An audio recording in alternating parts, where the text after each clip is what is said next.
কোন সাহাবী দাঁড়ায় না, এক সাহাবী দাঁড়িয়ে বলল, নবী, যুদ্ধের ময়দানে চাবুক চালানোর সময়, লাঠি চালানোর সময় এক কাফেরকে মারতে যেয়ে আপনার লাঠির বাড়ি আমার পিঠের মধ্যে পড়েছে। আপনি যেহেতু এই কিসাসটা আদায় করতে চান, আপনার পিঠে আমি লাঠির বাড়ি মেরে এটারে শোধবোধ করে দিতে চাই।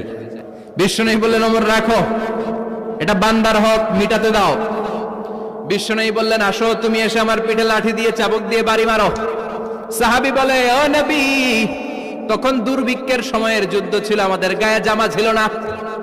যখন আপনি আমার চাবুকটা পিঠের মধ্যে মেরেছেন, আমার পিঠে তখন জামা ছিল না। আপনি যদি যথা নিয়মে কিসাসটা আদায় করতে চান, আপনার জামাটা খুলেন, খালি পিঠের মধ্যে বাড়িটা মারিস। বিশ্বনবী উনার জুব্বাটা উপরের দিকে উঠালেন, পিঠের মধ্যে বাড়ি দেওয়ার জন্য ওই সাহাবীকে ডাকলেন। ওই সাহাবী বিশ্বনবীকে পিছন দিক থেকে জড়িয়ে ধরে ওই মোহরে নবুয়তের মধ্যে চুমু দিয়ে ফেলেছে।